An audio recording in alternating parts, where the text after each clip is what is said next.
The Grade Cricketer is a Twitter stream. It's about playing cricket at the grade level. Boys! Get a few today, did you? To be honest with you, I hate grade cricket.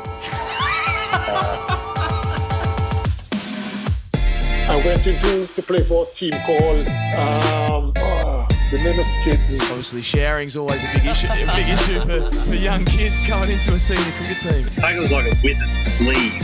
A bit of advice to the player. That's what I want.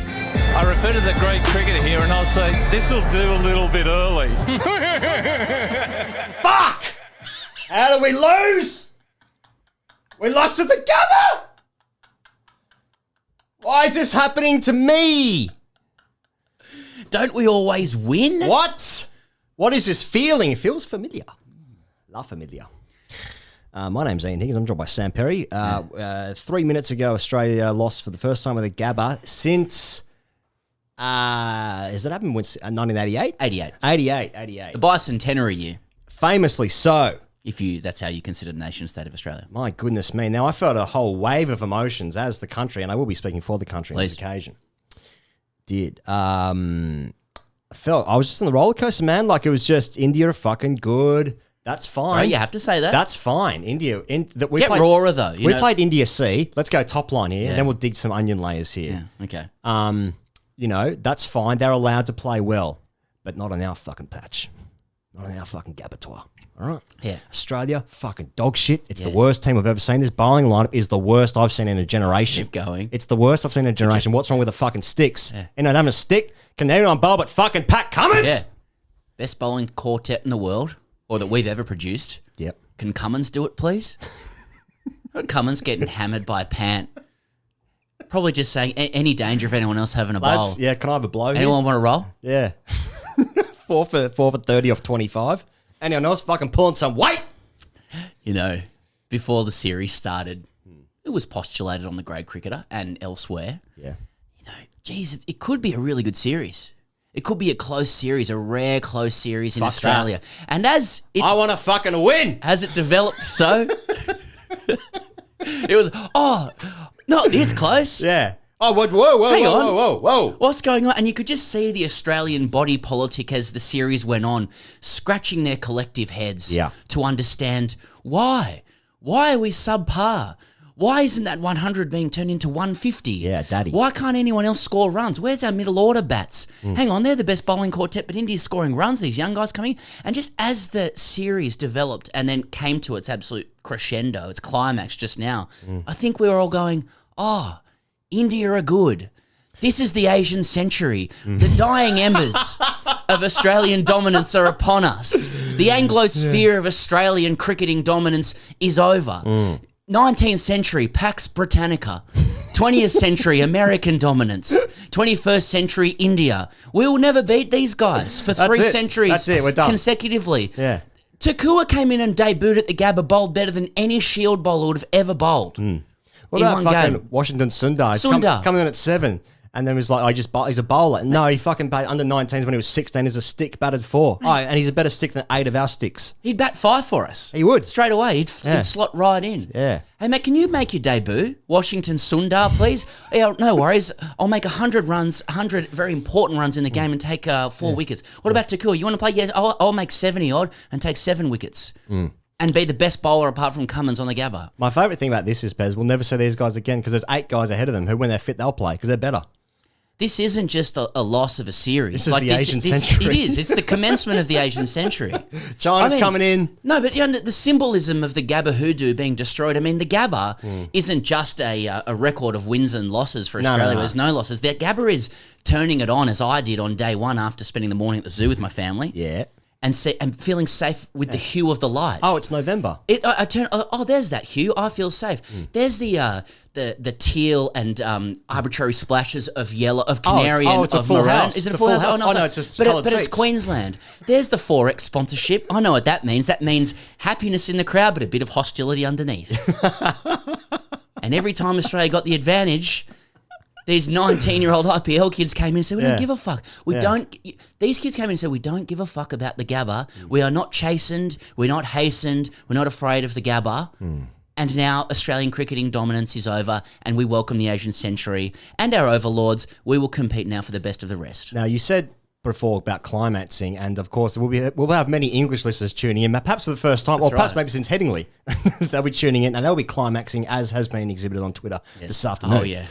As is their A good day for that genre. A good day. And congratulations. Hey, Joe Root's back, and we're fucking India won at the Gabba. Yeah, guilty. Sam Curran's on the show. Should say what's happening on the show. Hey, Sam Curran's on the show. He's in Sri Lanka. They won a test match. And Tim Southee's also on the show, who's from the #1 test team in the world. And look, the Aussies are in season, but isn't it interesting that a couple of other countries put their players forward? You know, and the Aussies, poor little Aussie cast that could, the TGC, cannot secure a guest this week. Well, we got Tim Southee and Sam Curran anyway, so we're doing okay. But what was I going to say? Oh yeah, that's right. Yeah, so before you're saying like in comparison to perhaps Edgbaston, where Australia beat that hoodoo, didn't they, in the Ashes in 2019? And please correct me, as I'm sure many of you will in the UK if I'm wrong about this, but Edgbaston is Holly Stand, it's fucking Party Central, it's very vocal, vociferous audiences. It's abused, but we're funny. Yeah. It's witty. But we're funny, yeah. It's witticisms, yeah. Warner, you can't. Yeah. But Gabba's fucking, it's the hue, as you rightly say, the coloured seats you correctly touched on there, and I'll be the arbiter of what is and isn't right in this podcast. Yeah, it's assumed that you're the arbiter. Mate, it's fucking wheels, it's through the chest, it's fucking wicket keepers taking him up here, fingers pointing up, it's all that, it's Cameron Green, it's Chris Green. Green's mitts. Yeah. Everything. Golden Boy. It's all that. Golden Boy bowling ball machines at 130 odd clicks. It's David Warner scoring second into hundreds, doing his Toyota celebration. That's what the Gabba is. Not no more. Yep. India might as well fucking burn those stumps and take home the Ashes with them. Australian cricket's dead. It is. Australian cricket died today. Yeah, it did. In front of our very eyes. Nailed the Gabba. We got nothing now. Hobart. Yeah. What's our record like there? Anything? No, they rolled it. South Africa rolled us here. Well, and in the whole spectrum of this series, you know, India didn't play the whacker, did they? So I mean, you know, is it a real series? And don't you feel like we thought it was going to rain today? Didn't rain, so makes you think. I hope the listener out there can, you know, sense the gritted teeth, because like, don't you feel this obligation to be magnanimous about India? It is true. They played better cricket pretty much for the whole series, bar the outlier of the 36. Australia ahead here and there. That was weird. Yeah, that was weird in summary. What the fuck happened there? But you still got to have that visceral reaction like we are about Australia losing and our entitlement to winning all the time, particularly at places like the Gabba. So I hope the listener allows us that for a couple more minutes. Where's our number 5? Why don't... Where's the rest of Warner's groin? Yeah, exactly. Where's his groin? Yeah. Why are our players playing BBL? I saw Curtis Patterson in Speed Dealers the other night on the bench for the Scorchers. Australia's screaming out for a number 5. He's got his fucking yellow vest on in his Speed Dealers. Can't even get a hit. He's probably going to the net saying, I've got to get my first 6 balls right here in case I get a game against the Hurricanes. How are we meant to fucking take on your Washington Sundars, etc., with that as our schedule? Everything's under the gun now. Obviously, there's going to be another Argus review, whatever you want to name the review. Yeah, there's going to be a review, yeah. TJC review. Yeah. We'll review it. I've got a few thoughts. Whatever. I've got a few thoughts, and I want to say them now. You know, minutes after a loss. Captaincy. So much said about Tim Payne. India replaced their captain halfway through the series. Yeah. Played better. Rahane. And look, we saw him on camera. Great beard, great salad. He exudes calm. He's a dad dick. He's dad dick. Now, I don't know if he's younger than us. He probably is. Now, Tim Payne, a lot of respect for him. Come on the show a few times. Yeah. Does he give you the same vibe? I want a dad dick again. This is visceral, I'm sorry. The last dad dick was Ponting. Before that, Steve Waugh, Border, Taylor, all those sort of... We need a dad dick again. I don't know who that is. We don't have a dad dick. No, we don't. And that's the problem with Australian cricket. Pat Cummins isn't a dad dick. He's still fucking round. And I don't begrudge him. Yeah. Well, I mean, I'm not sure whether to dissect the match or the series right now. I don't know what I'm doing. Well, we're all at sea. We've never been here before. Losing in England, Headingley, etc. We corrected that. That was corrected. You know, there was still the parity was somewhat restored. You know, sort of echoes of panic in the Australian team anytime a team takes them on. This time, it's a loss on home soil. We thought the last loss against India was because Smith and Warner weren't playing. Now they were playing. Caveats everywhere now. Yeah. India brought more caveats in, and they still won with India B. He was on the bench. Yeah.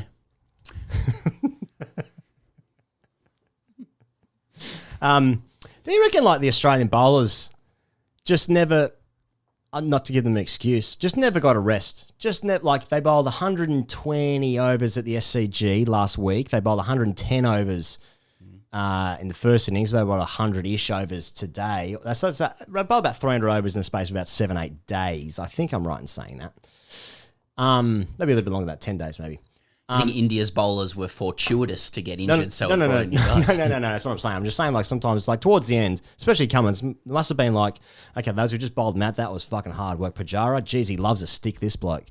Now, they would have, like, got off the film and be like, lads, can we put the feet up for a couple of days? Oh, no, Marcus Harris just clipped one to square leg for fuck all. Warner's nicking off again. What's going on?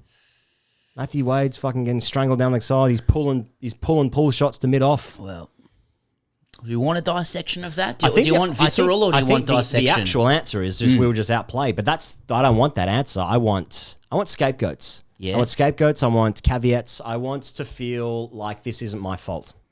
It's not our fault. Well, you're talking about the batting there, right? I want Robin Williams to come in, look me in the eye and say it's not my fault. Yeah. Don't we all want that? Sure. I mean, that's a different conversation. What is going to be the lead excuse? I mean, we are recording just after the game finishes. So what do you think is going to be? It won't be said explicitly, but what do you think will be hinted at in terms of reasons for Australia's loss in this series? I think it'll just be a bit of a mix of, look, we lost Starkey there. Stark wasn't quite right. It wasn't quite right. Look, it's been hard in the bubble for the We've been unlucky with the DRS. Yeah, the day 5 pitches were actually too flat.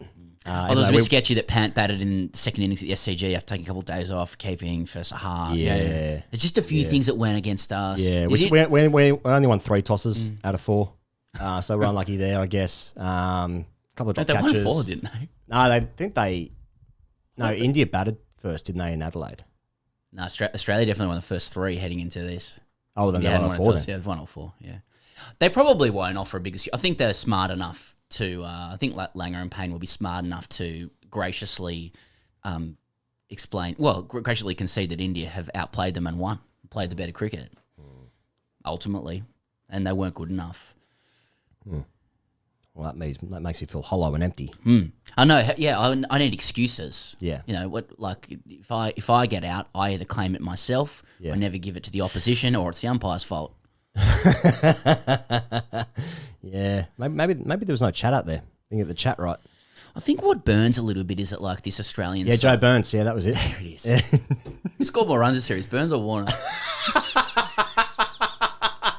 It's probably Joe Burns. But Warner felt right because we're still getting on with a beer. Just a bit of symbiosis. I was dropping at the feet and going. That's what he can do. Big dick out for energy. I think the thing that burns is that like the Aussie men's test team has been kind of on the cusp of going from good to great for like nearly 10 years, but especially this cohort. It always felt like they were just a batter away. Yep. They've got the bowlers sorted out. They all work in symbiosis, a few worldies in the bats. They brought through Labuschagne, but they've never been able to make that leap.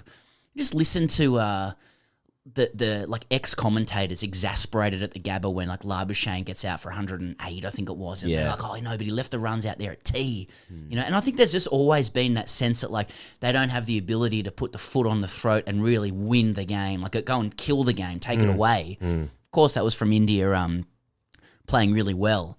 But I do also wonder, like, given they've lost, they've been screaming out for a number 5 all series, and they've not really had anybody to pick from because they're all playing in the BBL a little bit. I'm not pinning it all on the BBL, but there are a few structural issues that I think are feeding into Australia being unable to produce hungry red ball batters when we need them. If we can wrap this up because the BBL is on at the moment. Yeah, that's good. Who is tonight? Pretty keen to catch that. Yeah. It's one of them. Yeah, one of them's on. Which colour? Yeah. Renegades and Stars is tomorrow night. Yeah. Yeah. Looking forward to that. Yeah. It's the Scorchers and the Heat, actually. That's what I was going to say. Yeah. Scorchers and the Heat. Yeah, looking forward to that. Yeah. Jason Roy versus Joe Denley. Jeez. A couple of blokes who want to get home, I reckon. Chris Lynn gives it a whack, doesn't he? Doesn't he? Yeah. Fuck. I'm shaking now. You're exasperated. I'm exasperated. I'm shook. I'm all sorts of things. Declaration? Yeah, that's what I was going to say. So I think the only other time that Australia has not defended 300, they've lost twice in the last couple of years. The other one was Headingley. I think I'm right in saying that where obviously Stokes has had a day out. That was that excuse. So in those instances, that'll be it. But in Headingley, Australia bowled England out for 61, didn't they? And they lost that game. So it's just it goes again now. Is that the batting? is that the batting cohort's fault for not fucking burying him, not burying the game, minus 108. It's pretty rich, isn't it, to pin a guy who's got 100 to be like, that's your fault, mate. But maybe it's Test cricket, maybe it's ruthless. I don't know. I've not played it yet.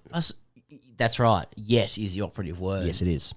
It's funny because it was a pattern through the series that Australia would inch their noses ahead and India would come back. And I think the first few times that happened, there was consternation about Australia missing those opportunities. But then as it kept happening, we've been forced to ask ourselves, is this because India are a special team, a good team, an unafraid team, and also a skillful team who do not succumb to that kind of Australian... when I say bullying, I mean like that idea that when they get ruthless and they get ahead, they don't let you back into the game. You know, India just deserve enormous amounts of credit. And like I said, the century has begun. Perhaps so.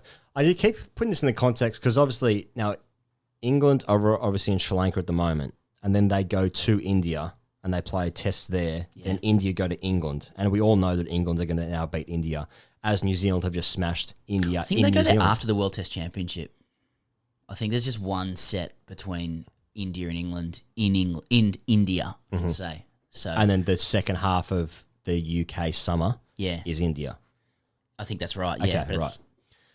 But I'm just trying to place this in the context of like what's going on with New Zealand. Number one test team in the world just smashed India. India had a full strength cohort. Kohli played both games. Bumrah was playing. You know, all that kind of gear. Maybe just like the matchups. You know how like sometimes in sport, just like the underdog can win because the matchups are. Am I stretching here? I don't feel like I'm stretching. I'm trying to make a point of like maybe just. People aren't threatened by, like Indians aren't threatened with Hazelwood. Washington Sundar was not threatened by Cummins. He was fucking front dogging him. Maybe the new generation of Indian players is better than the current ones. Well, you made a good point that maybe we won't know how good this series win was for India until 5 years' time when we realise that, oh no, they've got a generational team. Which will keep coming for the next 100 years. You can't fluke a series win over 4 tests. Like that's the great thing about Test cricket. Everyone's, orgasming over Test cricket at the moment, 5 days, 4 days. There's actually a debate to be had about that, but now's not the time. That wouldn't be appropriate. But you can't hide in Test cricket. I know that's a cliche, but that's the great thing about it. Like you get found out eventually because it goes for so long. It's like a league. So you can't go and win 2 games without deserving it, and then drawing the other one, which they probably could have gone on and won. They could have won. Weren't in hospital. If we got wickets for the amount of times we littered guys, we'd be fine. Fucking hell, it'd be a 3-day test. Yeah. Game over. So, I think there's something to be said. It was funny listening to commentators, again, like exasperated or confused or in wonderment over the lack of fear of new Indian players or of these Indian guys, because Australian cricket preys upon the psychological damage we do to people. And then when you get guys like Washington Sundar and Thakur and Siraj and stuff coming out, and they don't seem to be perturbed by our psychological framework of being afraid of the big bad Aussie, and they just play. And they're also worldies who've hit 100,000 balls in the first 5 years of their life. That's right. They're all on YouTube. Yeah, and Instagram. They just play. They play with freedom. And the entire Australian myth is now broken. That sounds like hyperbole, but... It's a red letter day. India's win. Something ended. Something died. We're looking forward to the cultural review. Yeah, it felt like the end of the cycle for this team felt like it was going to be next year at the end of the Ashes, which also may remain to be true.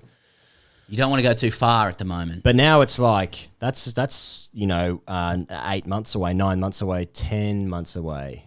I'll just keep saying numbers until I stop. And it feels like there's a lot of Test cricket happening before then. We're going to go to South Africa. What the fuck's going to happen there? Heaps will happen. Hey, remember last time I went there? Yeah, I do. Just what Australia needs at the moment. Numbers went through the roof. Yeah.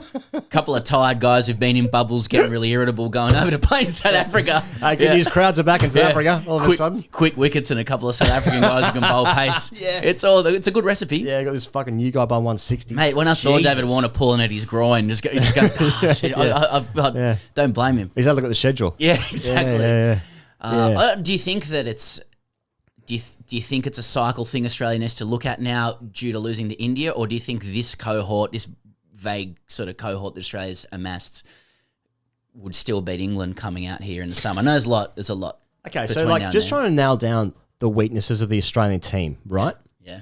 And like you look at the amount of overs that Australia's had to bowl, And maybe that was India's strategy. I think they've out-strategized Australia, no doubt about that. Because I'm thinking as well, like beautifully sucked them into that declaration and win in the fourth innings. That was maestro shit. succubus. Yeah. Incubuses. That's a different thing. That's a completely different thing. Just wanted to say succubus. Haven't said that in a while. I was just thinking about like the Australian, like you look at the Australian highlights package of all the bats throughout the 4 tests. How many shots are the offside they play? I reckon like fucking like 3%. Almost nothing. Just kept bowling the stumps, drag it out, make the test go 5 days. This is actually a great advertisement for 5-day test cricket. India's played a masterstroke, 4-day chess again. And like, so you think that, but the amount of time that the Australian bowlers had to bowl, the amount of overs had to bowl over and over again, over 100 overs several times, that very rarely happens in Australia to our Australian bowlers. So maybe they were just trying to grind it out. Because I was looking at the matchups, looking at the Australian batters, especially when Warner came out, that was like, well, Burns fucking, in hindsight, that was silly to give Joe 2 games. And then Pekovsky comes in, he looks good, then he gets 1 test, and they got to fill in with Marcus Harris. Then you look at Matthew Wade. He's in and out. In and out. He's not in the best form of his entire life, no doubt about that. Travis Head, Fringe, Cameron Green, never played a test before. So like, I think in the batting there, we can get close to these guys, I think. So they just out-strategise Australia. So I'm thinking about like, what's the weakness in this cycle, whatever this fucking cycle thing is in Australian cricket at the moment? What's the weakness? And you can't say it's the bowlers. I know Stark hasn't bowled well in the series, and Lyon has been completely nullified by India in this series. But like, that's a weakness. You go into the last, okay, yeah. I always think like it's a weakness, but then like you're not going to replace Lyon's not going to play for Swepson. Yeah. Sorry, Swepson's not going to play for Lyon. And then you go into the last test match, right? And Stark is maybe he's not fit. Maybe the rhythm's off. I don't think he's not fit because his last spell he bowled, which was 4 overs, went for 37 on a day 5 pitch. He looked off. He was bowling 145. Yeah. So the gather looked weird. It was, I don't know if he was holding back or whether literally he's lost it. I mean, but I'd imagine the pace is up, but maybe the rhythm is off or whatever. So like, but then if you go into that last test and you don't pick Stark, and then obviously Pattinson is injured because he was doing some shit. And then you got to play either Nessa or Abbott. Big call to give a test debut to a guy. And if they don't perform, then it's like, why don't you play Stark on the last day? Give you runs as well. So it's like, I think the bowling's fine. Also, let's acknowledge as well. A month ago, we're saying, well, is this the best we've ever seen in our entire lives? Don't know, but it's like, but the point is that like the bowling's probably good. Now the submissions around the batting, but again, there ain't anyone in the wings waiting in the wings who's like, oh yeah, here's a guy who averages 93 in Shield cricket. Yeah. Because that person doesn't exist. Why? Because they're going to play the Big Bash at the same time as the Test season, which runs into a whole series of like, okay, let's say at the moment the Shield is on and fucking Khawaja is playing for Queensland and he's just racked up back-to-back hundreds in Shield cricket. Fucking Wade's out of form. You know, we're not sure about Wade maybe. Travis Head's out of the side. Well, Khawaja becomes an option. Instead, he's fucking opening the batting for Sydney Thunder, a competition that is the only competition in domestic sport of any code, any sport, anywhere around the world where the best players of that home country aren't even competing in the fucking thing. It's weird. So I think that's a flaw, but that's a structural issue. Yeah. That's my argument for the Argus Review 2021 season. Well, it's funny because there will be people coming out and saying... Sorry, none of that was funny what I just said. I just had some words in my head I just need to get out. No, it was good. No one. I think people are going to come out and start questioning the BBL's impact on the men's test side. I mean, everything's going to be in the gun now. We've lost a series, so everyone is up for review from podcasters like us. Fuck yeah, and they're running for the hills. You can hear them. TGC must go. But eventually, the BBL will be in the gun, and there will also be a lot of people, in good faith, defending the BBL and starting to ask questions like, well, what's the function of what's the function of cricket if the men's test team isn't doing really well? Is it number one? Because that's what we're used to. We're entitled to it. We have all the resources. We should do that. So people go, why not? Well, the BBL takes away from the depth at the moment. So let's ask questions about BBL. Some will say, well, hang on. Cricket's got enough of what's Cricket Australia's job? It's to actually make the game popular, right? That's what they would say, I presume, right? Make the game popular. Well, you need money to be popular if you're watching on YouTube. Bit of bunts. Yeah, there it is. One every show. But make the game popular. So they would say, but the BBL introduces new audiences, new demographics, new ad revenue. It's more eyeballs on cricket during the summer. When are we meant to put cricket on otherwise? Footy crowds out the rest of the schedule, so we have to play it at the same time. In fact, the money generated by the BBL keeps Test cricket alive in Australia. The BBL is intended to compete against an insanely competitive entertainment market. So in many ways, it's a saviour of cricket. People would say that. What helps Australian cricket be more popular? A dominant men's test side that creates heroes and wins all the time, wins games like that? Or is it Will Jacks? You know, I don't know, but people are getting a bit freaked out about the fact that while we're a pretty good test side, there feels this idea that we're not the best expression of red ball cricket that we could be. There's lots of very good cricketers there, but they're stretched, you know. Could Curtis Patterson be number 5? Just using him as an example. Well, he'd be in no position to come in and make runs at the moment if we needed him. And we did, or we needed someone like him because they're wearing speed deals on the bench for the Scorchies. I heard Scorchies. I heard what did I hear, mate? What did you hear, mate? I heard people say after Joe Burns got dropped, he just needs to go back to the heat and just whack it around a bit. Yeah. Does he? Know what he needs? Yeah, that's what he needs to face Bumrah. Hit a kibble out the middle. Wanger from here. Wanger arm. Fuck me. Mate, I don't... I got Greg Chappell's words ringing in my ears still, mate. If they sort that shit out, they're going to 5 of the best. I'm paraphrasing. Yeah. 5 of the best teams in the world. They'll never lose again. Yeah. Well, we saw the start of it today. I can't think of a better away series win and individual test match win in my lifetime. And I was born in the mid-40s, as you know. Mm-hmm.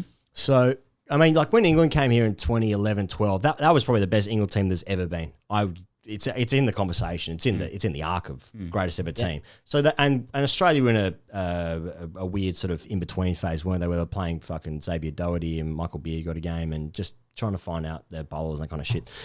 So, you know, England fair play won that series and rightfully so. But I can't think of a team where like you're looking at the team sheet and like before this game, I think they had 4 or 7 single fingers test wickets against Australia's 1,200 and whatever wickets that they've ever had. Yeah. The runs, you know, should all be there. And then India they didn't cruise the game. It was a very close game, and it's one of the best test matches I've ever seen. Yeah. And it's fucking exciting, and it's awesome. Yeah. And it can only be good when we're the baddies. Mate, that was going to be my point. When does Australia ever win the close games? No, ever. No. We're the bad guys. This is all a fucking Disney movie. World Cup semi. The ICC is a Disney movie. Yes. And Australia are the bad guys. Yeah. Are we the baddies? Yeah. And we lose every time. Fucking Adelaide over against the West Indies, 91. The tied test, should have won that one as well. Yeah. Headingley. Edgbaston, was it? Edgbaston with the last ball with Kasprowicz. Yeah, that's right. I think it was Edgbaston, yeah. When do we ever win a close one? Mate, we're Iceland in Mighty Ducks too. Like we're the team that wears the dark jerseys. That's our role. Did you just look that up? I was actually looking up who the bad guys were in the first movie because that would have been better. But I just remember them saying Eastland. Who's Vince Bombay? Mine too. Yeah. I don't know. Yeah, Gordon Bombay. Gordon Bombay. So Justin Lang is Gordon Bombay. Adam Banks. Shit. Yeah. He changed size. He was a good fella, actually. Yeah, was he? He was a good player. Banksy. He actually did some artwork. When you get to know him, he's a good player. He did some artwork in London after that. He used to play for those coats across the road, came over. Good fella. He's a good fella. I reckon Australia's got a few players with a good bloke if you know him. Yeah, that's exactly right. Once you get to know him, he's a good fella. And then when you really get to know him, you go back. Just like most of us, really. Yeah, you put your best foot forward. Good you point. get to know someone. Mate, I had a whole agenda written up and there's a whole bunch of stuff there. Fuck that off. Good. You've done well. Mate, do you want to talk about Sri Lanka and England? Yeah, right. I mean, look, listen, can we quickly go through a couple of players? Like, can you just give us a summary of Cam Green, for example, and we brought a big golden boy in? How do you think he fared? I think Cam Green did a fine job. He's going to be a wonderful player. He's 21 years old, and he could play for 14 years. Yeah, and he'll probably captain. Yeah. So yeah, he was fine. He did good. 6. I'm surprised he didn't take a wicket. He bowls well enough. Get his body right. He's not even running in yet, as you've said in the past on this podcast. His batting looks fine. Number 6, yeah, that's good. That's good for me. Big 200-centimetre golden boy, you know, quick enough. It'll be fine. It looks fine. Is Wade done? Yeah, he's right on the precipice, I reckon. Right on the precipice. But again, for who? I'm not sure the answer to that. And they won't. Eddie. For who? Heady. Well, Travis Head's got a couple of years on him. He's got 6 years on him. Travis Head's not gone. I think he'll be next cab. I think I think Wade was in a better position than Head to score runs in this series. I agree. But I think it's time to make another investment. Matthew Wade's 33 or so, isn't he? Yes. He averages now under 30 in 30-odd test matches. Is it going to go up from there? No, I don't think so. It feels crass saying that. You made this point off air yesterday. Yeah, good point. In contrast, in opposition to what I just said, Wade looks good in a baggy green. Yeah, it does look very good. It looks good. It looks good. It's chirpy. It's pugnacious. It stands up to Neil Wagner. It's the right amount of stubble. Yes. It frames his face. His face frames the baggy Perfectly green nicely. so. And the baggy grain's got a little bit of beer residue on it. Just enough. Scuffed up a little bit. Just enough to say, oh, fuck, he's seen some things. Let me tell you, mate, you get Matty Wade and a couple of beers, and they say, call Matty an Uber. Call him an Uber. After 2 beers, quite the raconteur. Quite the raconteur. Give him indeed. 3, Oh. chuck him in an Uber immediately. For everyone's sake, not least his. Know nothing about him. Never met him. It's never happened. I've got best bowling quartet, question mark. All I've got under that is Hazelwood is farmer wants a wife. Hazelwood, his farm wants a wife. Mate, he's fucking side mouth, he's gruff, He actually used to bowl with a straw in his mouth. He didn't want flies to get in. I just Very love dry heat in Tamworth, let me tell you. We were Very watching dry heat. Fox today, and Yes. he lidded Pajara, and then Warren immediately leapt to his defence and said, "It's really nice that Hazelwood comes up and says, 'Are you okay?'" Are you okay? And then they played the audio of it. Know what he said? You said, "You fucking see that one, mate?" No, he's a lovely guy, Josh. He's one of the greats. One of the greats, One of the actually. greats. Yeah. Another thing I wanted to say, we were prepping the 7 show the other day, and so We Channel should 7 say that we was spoke to Sonny Gavaskar. Oh yeah, that was good. And you can check that out on the internet. Yeah, we should say more of that sort of stuff if we were intelligent. But After we just said we're watching Fox Cricket today. well, we were watching 7 2 days ago, and they had just to tie a bow around this, and they had Gideon Haig on to talk to Ali Mitchell. Yeah. And I was just wanted to point out that he spoke in very nuanced terms about racism and how it can be more in like highly sophisticated terms about racism and how it can be more nuanced than just racial epithets. Like often that's what Aussies think racism is, and he's like, no, there's you can have it in intonation. It carries a weight of history, and I was just thinking that I can't remember such sophisticated analysis making its way onto like mainstream TV in Australia. Sure. On a Sunday when everyone's watching the cricket. Obviously, there was a few outlets who ran pieces after that focusing on his T-shirt, Total Landscaping. And then someone else DM'd us and said did they need to be concerned about Gideon's lack of arm development? So there's still, a lot out there who'll be like, that's the rarest shit I've ever seen in my life, but it's a nice step. The alpha dies hard. Well, speaking about racism, as you might imagine, if you've got any sort of audience, it comes with its fair share of risks. As you can see on the latest iTunes review. Oh, yeah. Yep. Yeah. One of those reviews that says, I like everything about the show except this one thing, 2 out of 5. Yeah, it's hard. Bit of white guilt. Yeah. Well, if you're upsetting cunts on the internet when you're talking about racism, you're probably upsetting the right kind of people. Now, Sri Lanka versus England, mate. Now, the best thing about this was that Sri Lanka had a stick first over there in Gaul, and they got bowled out for 135. Nasser Hussain said it was pathetic. It was a circus. It was the most chaotic 46 overs you've ever seen. It was Abysmal. And I like that kind of gear. Yeah. And we are going to speak to Sam Curran in a moment's time, so we're sort of racing against the clock here because he's obviously in Gorm. It's very lucky to speak to an England player on tour. But I just love the idea that they were just in the huddle, just absolutely pissing themselves laughing. So this isn't available in Australia. It has been Footage, streamed. Yeah, so you got to watch it through Sri Lanka's YouTube channel. That's how you watch it. Grainy. Mate, some of the shots, fuck me, it's great gear. It's like reverse sweeps, fucking chip into cover in test match. It's unbelievable. Don Best took 5 in the first innings, as you recall, 8 for the match. Some people on Twitter said it was the worst 5 I've ever seen in my life, of course. Yeah, taking a couple of fifers, have you? And Jack Leach got 5 in the second innings. He was actually the leading wicket taker in Sri Lanka when they played there 2 years ago. England won there 3-0 2 years ago, just before, almost like he's a good bowler and not just a funny cult figure. Yeah, almost, but also we know. Yeah. Now, the best thing about this, so obviously they almost picked 3 spinners, England, in this game. They picked Don Best and Jack Leach, but what they did was this is the second best in the entire test You keep match. pointing at me when you're talking. Mate, hey! Mate, I've got fucking anger running through my veins at Australia losing at the Gabba tour. Now, what England did was, when the spinners were on, they put Zach Crawley under the lid at bat pad. Jesus Christ. It's like putting a skyscraper next to a park. It was just this fucking unit. Right. But just didn't look right. Not right. Didn't look right. Just a suburban street with a skyscraper. Yeah. Just didn't look right. But fuck, he got in their face. Looks good. I like that kind of gear. Our It could be boy Rooty. yeah. Our boy Rudy No, that's the main put question. together a match-winning innings. That's the main which we've question. been calling for on this show for a long time. Oh, yeah, we've been calling for it. Now, we only got, maybe 3 or 4 dozen questions immediately asking us to revise our categorisation of Root as not a big boy. Yeah. So does one innings maketh a big boy, as I've always asked? Does one swallow make a summer? One Sri Lankan swallow. Yeah, I'm happy to go with that. Happy to go. He's back, baby. Oh, he's back. Root's Yeah, back, baby. he's in. Woo! One knock. That's all it takes. That's all it takes. One kiss is all it takes, as Dua Lipa once said. Yeah. Yeah, mate. Good for him. He's back. Scored the runs, won the game. That's what we won want. the game. The other argument would be that maybe the problem that Joe Root has is he strikes me as an extraordinarily normal and good person. Yeah. And it also strikes me that in order to be one of these, so-called big boys, that you need to be very strange. You need to be strange and obsessive. Yeah. In a way that might actually take you away from that idea of reality. Yeah. Okay, so Smith is an obvious one. Who else are you talking about here? Well, in their own ways, I'm not going to. Smith is the obvious one. Coley is a conspiracy theorist. He's a We know conspiracy that. theorist. Yeah, that's right. Yeah. So that's us done. He's big on wasn't the moon landing? Was that what it was? He's big on conspiracy theories. It was put to I'm not us sure that- it's, I'm not sure it's QAnon stuff, but That's right. It's more just your standard, Elvis is alive. Lee Harvey Oswald. Yeah. Yeah, but did a bit, did it? Bullet.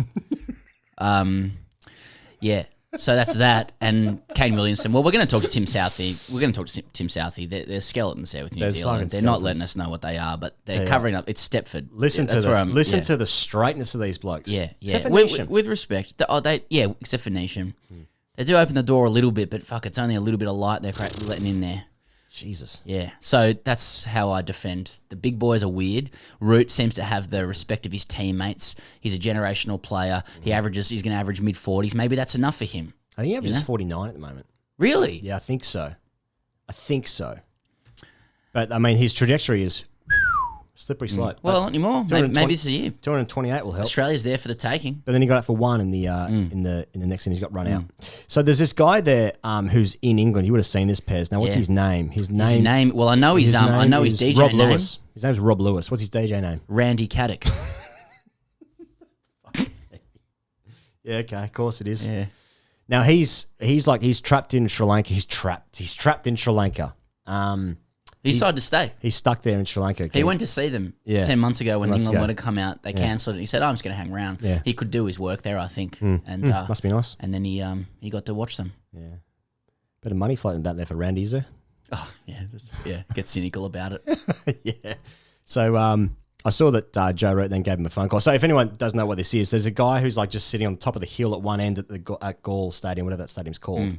Excuse my ignorance, Sri Lankan listeners. And he was like singing Jerusalem by himself. He's been cheering them He's on. playing tunes. Yeah. As well. Heavy too. Oh, is he I'm going to playing ask tunes? Sam about it. Iron bangers? Yeah. I was just watching on the YouTube and I could hear some serious fucking, it was getting a bit heavy. Like, a bit like it's fucking, it's kicking in. You know what I mean? I thought you meant he was playing like Adele or something. No, not like emotionally heavy. Yeah. No, just the beat. The beat He is ain't coming heavy, he's my fucking brother. hard. Okay. Hard and He's fast. coming hard. Yeah. Randy Caddick's coming hard from Gaul. I don't know, like Joe Root's batting with Stuart Broad and, just trying to set up a lead and that kind of thing. And it's just, it's just a bit incongruous. But, 5-day test, hey, eh? I don't DJ, so. Yeah, fuck, that's Respect to good. him. Good gear. Good gear. Well, anyway, England won that game by 7 wickets. They were 3 for 14, chasing 75, 74, 73, one of those numbers. And they should have been 4 for 14 overnight or 14 for 4, as you Sky Sports cricket fans like to address it. And, it didn't work out, but it's weird. These small chases, they're weird, aren't they? Especially when it's spinning, fucking few nerves. Australia might have struggled in that. Well, Crap I the don't know. tail. Crap Yeah. the tail. Well, normally we could always rely on winning in home conditions, in home comforts. You get home, you're the king of your domain, but no longer is that the case. We're wanderers now. Australia- I don't know, maybe this is great for Australian cricket culture. We can relinquish that kind of arrogance now that the Gabba hoodoo and whatnot's been broken. Maybe we'll be wandering around. No, we won't at all. Australia Fuck, we're was just gonna home fucking comfort. sledge people Australia was more. coming home from a 9-to-5 job, loose my tie around neck. Where's Yeah. my fucking dinner? Yeah. I come home. Where's me fucking dinner? I'm Tony Carroll saying it. I come home, I have a fucking whiskey on the rocks. I watch me shows. Yeah. And then you know what happens. Yeah. When Daddy gets to drinking. What? I go to sleep. Yeah. I got a full 8 hours and I go to work again at my accounting firm. It kind of goes in cycles with Australia. Like when Mickey Arthur took over, it was like, oh, that's great. We've got a bit more of an education background, a little bit more nuance to it. Your Ed Cowans are opening the batting, etc. It's a little bit more highbrow. Lose a few games. It's like, let's fucking get Boof in and fucking bump these cunts. We're gonna You know bump what I mean? these Get cunts. him in and just fucking give it a We whack. didn't work hard and get these cunts out. Yep. And then what happened there? Sandpaper, etc. We've gone back to a more genteel approach. They're just starting to Earthing, get meditation. Yeah. And poor old Langer and Payne are trying to manage the like rift, the great divide of the psyche of the Australian. great divide. They've now lost being nice, but they're in trouble for being. I mean, what's going to happen? Where do we go now? Do we go back sort of Lehman style, or where do we go? We're lost. We're wandering. India's broken us. Asian century. Join Asia. Forget the US. China. India. Let's go. Actually, India and Australia are in a pact against China, but a bit of a defense unilateral thing. Stuff, Yeah. Actually, we'll explain. Hey, Sam Curran is going to be on the phone in a couple of minutes. Like he's just calling us up. So as ever, Pez, Ponting Wines bringing to you, the fair listener and viewer out there on the internet, all these interviews. There's interviews, yeah. Sam Curran and Tim Southee brought to you by Ponting Wines. Ricky Ponting, who at the start of the day said, we just need to make him uncomfortable. He was like, oh, that's an interesting comment. That's an interesting comment. But he is a man of great gravitas, an ornament to the game. And if you purchase a case of Ponting Wines, you're going to get 10% off if you use the code GETAFEW, GETAFEW, and they're kind enough to bring you these interviews. So, Pez, also just want to give a quick shout out for the Patreon. Yeah. Many people joined the last week or a couple of weeks or so. We spoke to Ben Menenti last week. We spoke to Hatzoglu the week before. Yeah. There's an interview with Ben Lachlan on there, Adam Zampa, Jason Krazier, all these little extras you get. You also get episode 23, came out last week of #AskTDSC Fridays, where we went to in-depth discussion over whether Warne is our Maradona. Is Warne Maradona? We're also getting in depth about thickness. Yep. Who's thick, who isn't? 2 Cs. Can you play international cricket without being thick? I say no. And also getting really deep into throwdown etiquette. Yes, that's right. Yeah. That's right. That's patreon.com/grade cricketer. Here's Sam Curran, and after that, Tim Southee. Okay, he was Wisden Young Cricketer of the Year. He debuted at 17 for Surrey, 19 for England. He bats, he bowls. He's taken his older brother's spot at various times, which is extremely alpha. He's with the England cricket team now, and he joins us from Sri Lanka. Sam Curran, welcome to the Grade Cricketer.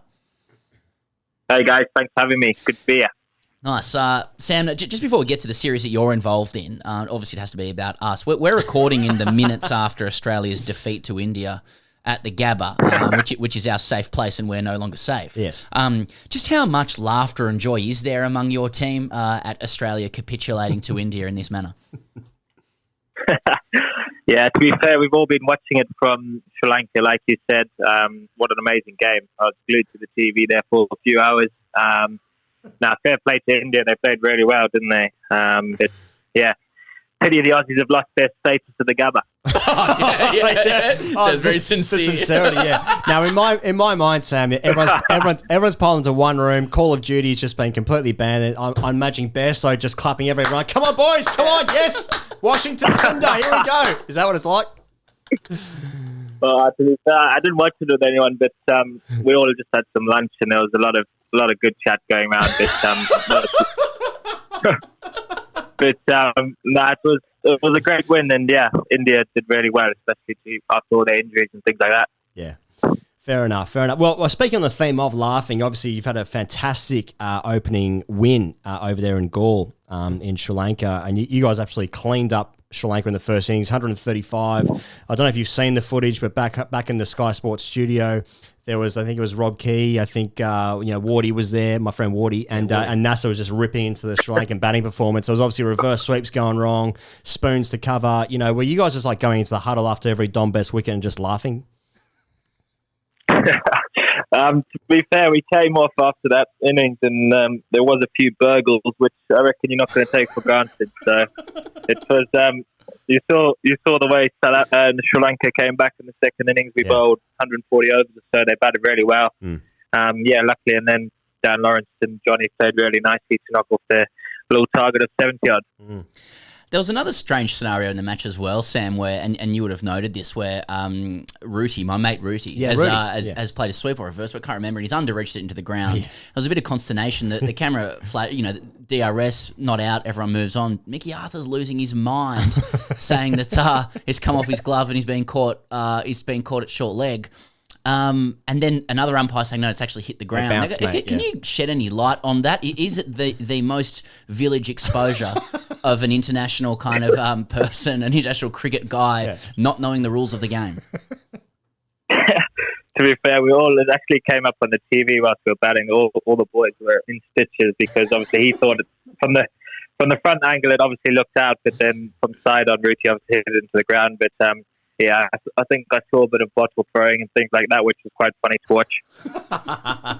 Obviously, a hugely important innings for Joe, 228, I think it was in the end. There's been a lot of chat around the cricketing world about who are the top 3, top 4 big boys. Did Joe come into the sheds just screaming, shirt off, beers, get around me, boys? I'm back in the big boys. Is that what he said? Big boy again. Yeah, to be fair, no, Rooty played really well. Like you said, he's obviously a world-class player. Last year was obviously reasonably quiet for him, but to start the year off with the double 100, we've obviously got a massive test year with, I think there's probably 17 tests for us, which is quite a big year. So for our captain to start like that, which was really nice, and hopefully come Friday he can get a double ton again. Of course. One on you, Sam, just noting that in the first test you batted 7, you opened the bowling. There's so much conversation in Australia about all-rounders, and it just always strikes me how difficult it must be to have expectations to deliver with both the bat and the ball at the very highest level of the game. And I mean, I know in Australia, unless you kind of average over 35 with the bat and under sort of 28 with the ball, everyone thinks you're shit, How do you go about preparing for both disciplines, and do you think the expectations on all-rounders is correct?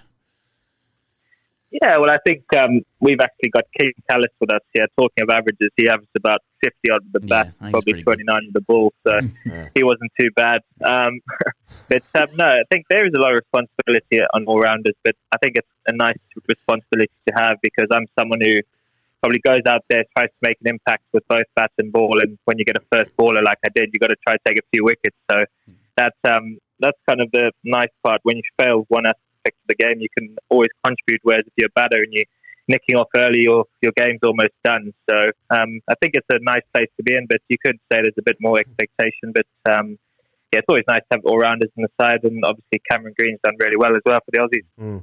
You said there, Jacques Callis, obviously, he's a batting consultant for England at the moment, isn't he? I mean, first of all, it does look a little bit weird, doesn't it, when he's wearing England kit at training? It doesn't quite match up there, But also, can we just talk about the chest on this thing? Yeah. I mean, how big is this guy? I need to know how big he is. How thick is he?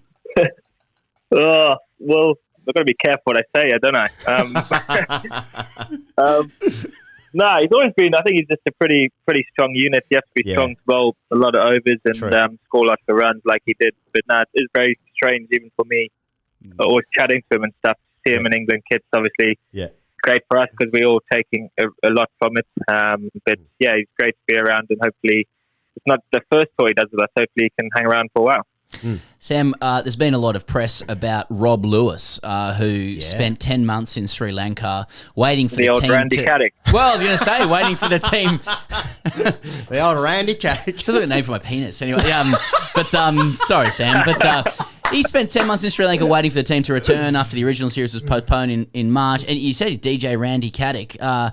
He's waited 10 months to see you guys. Now, I was watching on Sri Lankan cricket YouTube. It's the only way to watch it in Australia. Was I hearing some of his tunes through YouTube? Very, very heavy. And was that welcome? The house music. Yeah, it was house. But just, root and broad batting and some house music in the most picturesque ground. I kind of liked it. Yeah. I just wondered whether was that welcome for you guys, and what did you make of that kind of fandom? Yeah, to be fair, we actually read about it probably a week before the series. There was a rumour going around that there was a fan in Sri Lanka who had stayed here because we flew back in March because of COVID. So we obviously got home, and then he's hung around. And to be fair to him, it's been a great story. He's don't know what he's done for 10 months in Sri Lanka, but he's obviously turned himself into a DJ, old Randy Caddick. And it was quite weird actually, because the ground's obviously no one watching, and then we had this army fan on the fort, and then apparently the police came and they said you can't watch this game, and then our media manager got him some pass that let him into the ground, so he was buzzing with that. But yeah, it's a great story. I think he's been playing house parties mostly the last 10 months, just sort of going around, just doing house parties. Yeah, yeah. I noticed. I mean, Moeen obviously, unfortunately, contracted COVID. I think before or during the transit to Sri Lanka. He's out of quarantine now. How's Moeen doing? Yeah, good. Obviously, tough start for Mo. We all very upset for him. Obviously, he's a quality cricketer for us, and for him to have to spend 2 weeks in a bedroom, it's not great. So it's obviously, we all walked off actually day 4, and we walked in, dressed him. He was back in the room, and the boys saw the smiles on their faces. Really nice to have him back, and hopefully he can be back on the park playing soon, because he's will be a great player to have back on the side. I noticed in your 20 test to date, Sam, you've got a pretty amazing record. I mean, England almost always win when you play. I mean, how keen are you for Jimmy Anderson to retire so you can just play all the time? Obviously, to be playing with Jim is obviously great. I'm learning a hell of a lot from him. He's one of the greats. So I'm sure. I think he's probably 39 now. So he's still a world-class bowler. Don't know when he'll be done, but hopefully it's not. Hopefully he can come over to the Ashes in November and get you boys out of the Gabba. We never lose at the Gabba. Yeah. Well, we do now. I just get the feeling it's just no one's meant to say a bad word about Broad or Anderson. Hey, they're just they're just the kings of the jungle, and you guys just play whenever you need to play. It's all good. Hey, it's just on that, Sam. I noticed that Broady, my friend Broady, now he's batting beneath Jack Leach in the order. Leach is now up to 10. I mean, how does that go for Stuart? He has got a test 169, of course. Not bad for an 11. Yeah, well, a test 100, you're not going to take that off him. He's obviously a very dangerous batter, Brody, and I don't know, actually, I was quite confused with the batting order this week, to be fair. But, yeah, Leachy, Aussies know Leachy well, don't they, with his batting? Yeah, well, right. Yeah. That was Steve Sims was just mocking Chris Rogers there that time. Sam, we'll let you go. Thanks so much for joining us and give us an update. Hopefully, we can catch up with a few more of the guys throughout the series, and hopefully, we'll see you out here in the summer. Yeah. Perfect, guys. Enjoy. Thanks for having me. Here goes the man on the line. Yeah. Has played 77 tests, taken 302 wickets. The third New Zealander to take more than 300 tests wickets. A best of 7 for 64. That includes a 10-fer as well. 11 fifers, 5 50s at that level, 190 ODI wickets, 460 first-class wickets, and 23 fifers there. A first-class ton. He's played 295 times for his country across all 3 formats. I'm talking about a very good-looking man as well. I call him a rooster. Yeah. Tim Southee. Tim, welcome to The Grade Cricketer. Hey, guys. Great to be here. Do you often get referred to as a good-looking rooster, just off the top of my head there? No. Haven't heard that one too many times. Been referred to with plenty of other names, but a good-looking rooster hasn't really been one of them, especially from Australians as well. We'll get into that actually. Yeah, we're wonderful people. You Tim, we'll just go from the top here. You know, you were obviously a worldie from day dot. Under-19s World Cup, then you debuted for New Zealand at 19. So, from a grade cricketer perspective, you've probably not played a game of club cricket in your life, have you? I actually played a game this season. I like to give back to the club where I can. My brother still plays, and there's a few mates that still play there. So any opportunity, I don't mind getting back to a bit of grade cricket. But yeah, it's very few and far between these days. But whenever there's an opportunity, it's always great to get back, and that's where it all started. So it's nice to give back in some way. Now, we're obviously in Australia, Tim, and we've seen a couple of guys who are in the current Australian team. I'm thinking straight off the top of my head, Marnus Labuschagne was bowling for his club side, Redlands in Queensland. He was wearing his Queensland kit, wasn't he? And bowling pace. In bowling pace. We've seen him batting his Queensland lid as well. Not many guys batting in the Australian lid. Steve Smith did that when he was on his band, wasn't he? He was batting for Sutherland in his Aussie lid. I mean, like, are you wearing Black Caps kit, you know, playing for your club side? No, definitely not. Yeah, I try and sort of fit in as one of the normal blokes at the club. It's a country club, so I'm sure if I'd rocked up in Black Caps kit, I'd get a real ribbing. So yeah, it's as far away from Black Caps kit as I can possibly find. Interesting. Now, you played. You obviously had a standout under-19 World Cup tournament back in the day. Then you also had a great debut season that sort of led you into your Test career, debuting at 19. But I was having a look at that under-19 World Cup back in 2008. I actually noticed Kane, my friend Kane my friend Kane was captain of the New Zealand side as well. You guys made it all the way to the semi-final. Then you got done by India that year, which was actually in Kuala Lumpur. That semi-final, obviously a famous cricketing destination. And Virat Kohli was the captain of India. I mean, what are your memories of the 2008 under-19 World Cup? Yeah, it was. There's been some great players come out of that World Cup. As you mentioned, a couple. I think Steve Smith was there for Australia, along with a few others. So it was. We had a pretty good side. Obviously, New Zealand, reasonably small country and small player pool. So we were lucky. We had a number of guys there. Trent Bolt was there as well. Corey Anderson. Yeah. So there's a few guys that have been able to go on and play for New Zealand from that under-19 team. So we were a reasonable side, and we'd played a lot of cricket together leading into that. So that sort of helped, and we got on a bit of a roll and made our way through to a semi-final, which was probably stock standard for a New Zealand side at that time. Couldn't quite make it through to the final. I was looking at Wikipedia just as, initial research into you, Tim, and obviously Wikipedia being a bastion of truth. Yes, that's right. I noticed that you played rep rugby as a junior. So I guess my question is, like many Victorians in Australia, was footy the dream and then cricket the backup for you?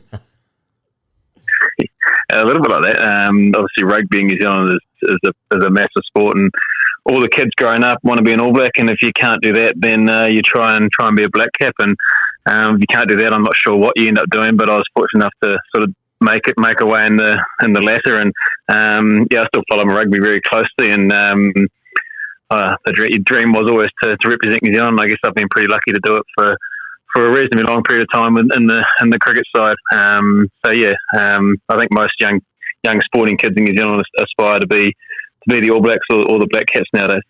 Do you think the success of the All Blacks, like whereby the Wallabies now can't win against them, has hastened the death of rugby in Australia? And do you feel bad about that?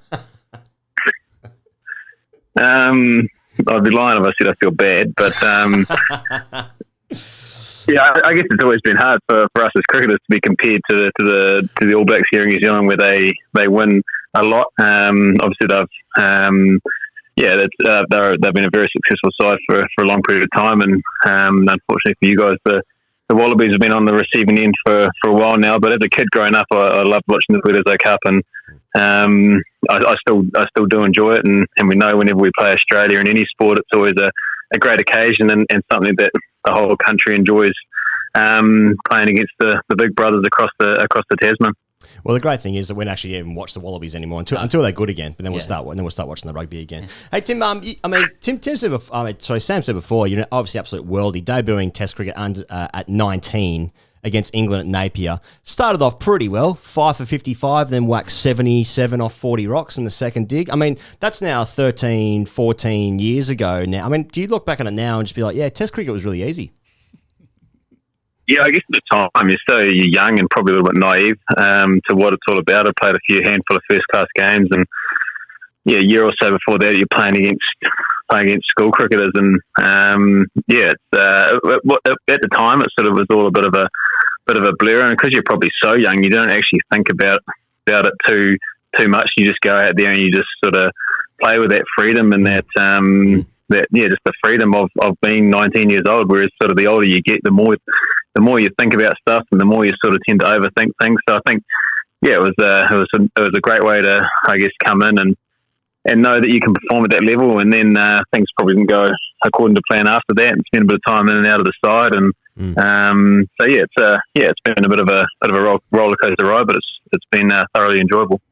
Tim, look, it's going to level with you. Like we've interviewed a couple of Kiwis on this show now. Like your great mate Trent Bolt, Neil Wagner, Will Somerville. Like the abiding reaction is that you're all just lovely people who speak positively about cricket. You're very humble people and very attractive too.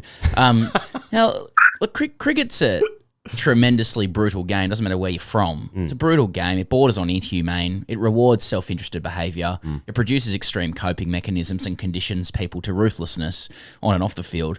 So with that in mind, can you trust why for grade cricketers the Kiwi positivity is really... can you explain and understand why for grade cricketers Kiwi positivity is really difficult to trust?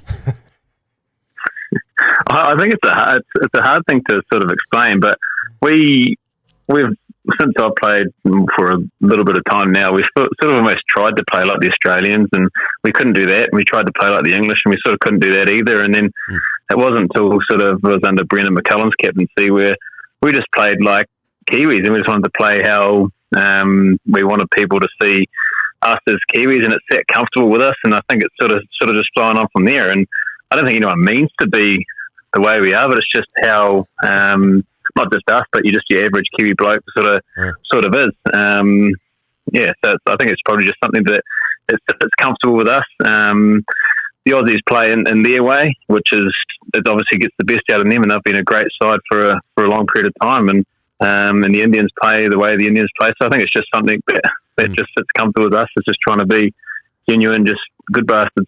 I suppose good bastards. I like that. Like, and I think this sort of says more about us as Aussies, that we struggle to trust the Kiwi positivity.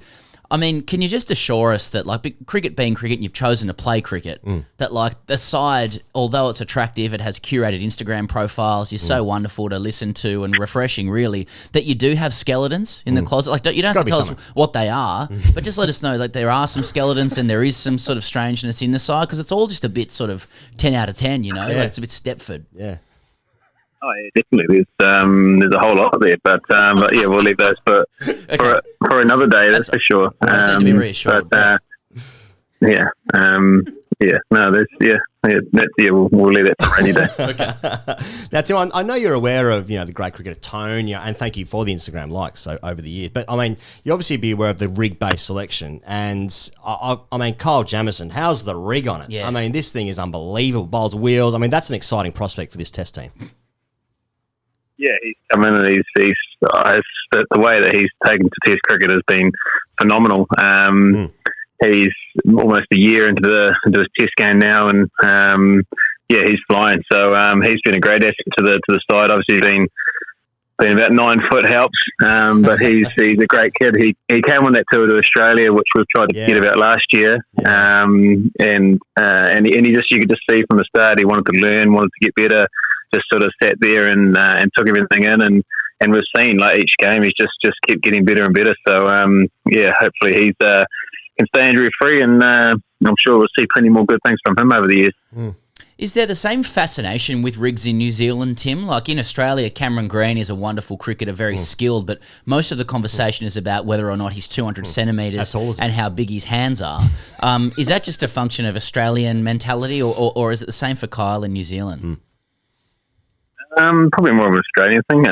There's a few guys that you can kind of hide your rig a little bit in cricket shirts. Where you sort of ask for an extra size up and kind of tuck it in where it sort of makes you look a little bit better than what you can. But yeah.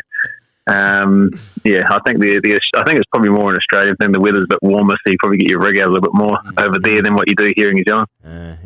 Hey, Tim, how much does the team in New Zealand at the moment talk about that number 1 Test ranking? Because I know that like if in Australia, when Australia has gone back to number 1 or whatever, it's in every bit of PR marketing. There's random emails come out, text messages from Chinese marketing agencies come out to just random numbers. We really celebrate being number 1. Whereas I feel like New Zealand, we're like, oh yeah, we just played some good cricket, just hitting some balls and just taking our wickets and stuff. Like, what's the sort of, how much does New Zealand talk about being number 1?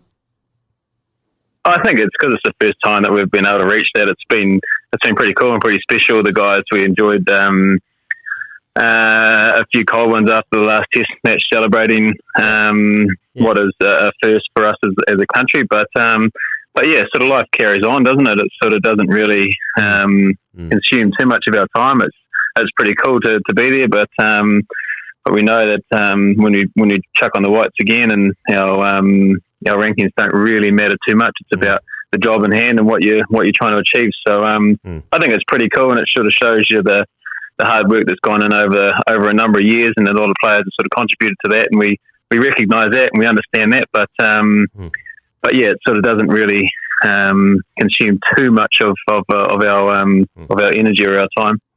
How big is the Lord's World Test Championship final for you guys? You're in the mix for it. I know there's a lot of talk about it in Australia over here. I know you'd still have to make it, but if you did, who'd be your preferred opponent at Lord's? India, England, or Australia, and why? Yeah, I think the championship's quite a cool concept. If you and obviously us still being in the mix, I think we actually want Australia to win, which is we're finding it very hard to actually sit here and cheer for the Australian side. But yeah, I think it does help our chances. So if they're able to do that, then that'll be great for us. But yeah, I guess it adds that little bit of excitement, and I think any time New Zealand play Australia, it's as I touched on earlier, it's in any sport here in New Zealand, it's a great time, and it'll be nice to, I guess, get a chance to resurrect what sort of happened last summer in Australia, and we were absolutely not quite at our best, and Australia were too good for us. So on a neutral venue, it wouldn't be bad to play against the Australians. Tim, I know Pez said at the beginning of the intro, just gone past 300 Test wickets, and congratulations on that. I'm sure that'll mean the world from to you. That coming from me, but 300 Test wickets is an incredible achievement. I just noticed that Nathan Lyon is playing his 100th Test right now. You debuted 3 years earlier and have played 77. Sort of just highlighting how few Tests New Zealand play compared to England, India, and Australia. I think I'm right in also saying that New Zealand, their schedule for the next 3 years, you guys have only got 8 Tests away. So again, just highlighting how few Tests New Zealand play compared to sort of the big three, inverted commas. I mean, how frustrating is it that New Zealand don't get to play as many Tests? I think until recent years, you probably haven't deserved to play the bigger series and play. We played a lot of 2-match series, which I guess can be frustrating at times. I think the players, our players, they all still love Test cricket. Obviously, T20s come in and sort of consumed a lot of tours and whatnot as well. But the guys Test cricket's still the pinnacle, and we love playing Test cricket, and we'd always want to play more. So it is a little bit frustrating that we don't play much. I think, so it just shows you I've been sort of dropped and injured a little bit through that time as well. But it does show you that we don't actually play a lot of Test cricket, which is frustrating at times because the guys do love it. And I think we're probably worthy of a little bit more Test cricket nowadays. We've seen over here, Tim, there's been a whole bunch of conversation about crowd behaviour in Australia, and certain sections say it needs to improve in Australia, which I think is true, and then other sections would say, but also it happens around the world as well. I mean, from your perspective, where's been the roughest place to play in terms of crowd abuse, and would you share the prevailing view that Australia has a few issues to sort out? I think Australia is always a tough place to go in terms of crowd, but that's expected. Like, we go to Australia, we expect the crowd to be tough, the cricket to be tough. I think it's just when you cross the line, and obviously there's a little bit of racial abuse, which is just a no-go zone. So that's disappointing to hear. That I guess that kind of stuff has been said. The banter and the stuff you expect to get is fine. But I think when you bring race into it, it's obviously you're definitely crossing the line. So I think there's always place for a bit of banter and a bit of tongue in cheek and a bit of you're going to go to Australia. You know the crowd are going to play a part. You just hope that they just don't cross the line. And just finally, Tim, given you guys swept India last year in New Zealand, you picked up 14 wickets across 2 tests. What advice do you have to Australia who haven't been able to do similar in their own home conditions against India? Not much advice. The Aussies, they're a pretty good side, so I'm sure they know what they're doing. But it's been a great series to watch. Two great sides going at it. So as a avid cricket fan and a bit of a cricket badger, it's nice to sit back and watch 2 quality sides going at it. Nice one. We'll let you do just that. Tim Southee, thanks for joining us. Cool, no worries, guys. Pleasure to be here. Okay, he goes, well, the mutant virus hasn't abated around the world yet. No. And that means that there is a market for face masks. It's needed. And our great friends at Budgie Smuggler are providing them. And not only are they providing them for you, but you can put your own design on them or get their good designs. You can look good, play good, feel good. Yeah. Right? You can feel, and that's the main thing. Oh, yeah. As we well know. So we want to commend those face masks to you via Budgie Smuggler. And the other thing we want to commend to the dear listener is that Budgie are partnering with Batting for Change, which is run by our great friend Ryan Carters. Yeah. Former first-class cricketer Ryan Carters shared in a 500-run stand, I think, with Aaron Finch, against New Zealand for Australia, right? Yeah. Hell of a cricketer, a smarter person, more academically gifted than probably was a cricketer. He's running this thing, Batting for Change, to back what is called the inaugural National Backyard Cricket Day, which is supporting educational projects overseas in cricket-playing nations and at home in regional Australia. So what they're trying to do is raise funds to support students from developing cricket-playing countries to complete tertiary education, both vocational and university. Thousands of students from developing nations. Wonderful, wonderful cause. Now, what he wants you to do, what National Backyard Cricket Day is a community event to raise funds to level the global playing field in education. So what you've got to do is register a game. By January the 31st, go to nationalbackyardcricket.com to register your game or donate to them. Very good cause. A couple of marquee games going on. Here goes. What sort of game would you design were you to be participating in this, which I expect you to do? Now, when you say what sort of game would I design, what do you mean by that? What are your rules? Who would you have along? What's the tone of the game? Is it aggressive? Is it hostile? Is that how you express yourself? What are you wearing? What kind of backyard would you like? What's in your dreams? How much money do you make? How much money have you got? You know. Here's the thing with backyard cricket, mate. Let me tell you the Please, thing. keep pointing. Mate, I'll tell you a few things, mate. I'll keep pointing at you, mate. Yeah. There we go. When you play backyard cricket, Sam, and it starts to get a little bit hostile, it starts as a laugh. Bit too much skill flying around. Yes. And then it's like, oh, you're doing run-ups, are you? And then it's just you don't get many balls in your half, and that's fine. That's funny because if it's a tiled surface, bit of water on that, just get the hose out, and then bowl back of length, and then you start fucking pajaring some cunts. Yeah. So hitting elbows, necks, arms, chest, that kind of gear, and then someone will flip out and they'll throw the bat over the backyard fence. That's the kind of backyard game that I want to be a part of because when your mates flip out, that's funny. That's right. And that says a lot about our culture. It Haven't does, really read into it too much, but for some reason when they get upset, I feel happy.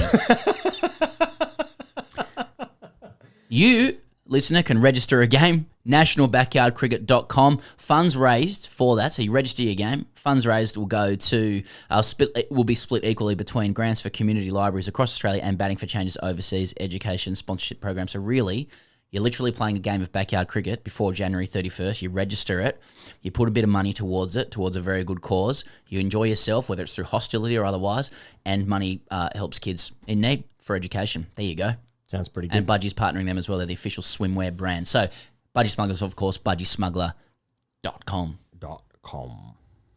They're good people, Budgie. All right. Hashtag AskTDC. Pez, you had a question just roll in as we were about to record, and it just caught my eye. Yes. We get more than one a week, but this one we get a fair bit, and it's because people haven't come along for the entire journey of TGC, and so this story originates from about 2016, I would say. I'll read the question. Please. It's a Patreon question. It's come in. It's going to read it out to the dear listener. Menachem Mbaka writes in, boys, with a Z. Boys. Hey! Short time Patreon, first time asker. What is the source and the backstories to boys? I understand it's something gay British men say, but not much more. Please help. Thanks. Yeah. Here goes. Okay, so what happened was we had Brendan Julian the first time on the show. Now, that was in about 2016, I believe it was. Episode 4. Was it? Episode 4? Yeah, in Fox Sports. Okay, and what happened was, in that interview, it was one of the great alpha experiences of our entire lives. From go to woe, from cradle to grave. He asked us if we'd lifted the Sheffield Shield. Oh, no. Before that, he was in the green room after teeing this interview up. He was in the green room not 20 metres away. Yeah. I texted him. He said, yep, come and get me. I walked to go and get him. As I walked in, he blanked me. Yeah. He's like, yeah. I said, oh, Brendan, good to go. What? What's this? So that was the first interaction. Also, he was shirtless. We walked in together. Yeah. So that was the first interaction. During the interview, he asked if we lifted the Sheffield Shield. He'd asked if we'd been to Jamaica or Barbados, and he said, don't go. Yeah.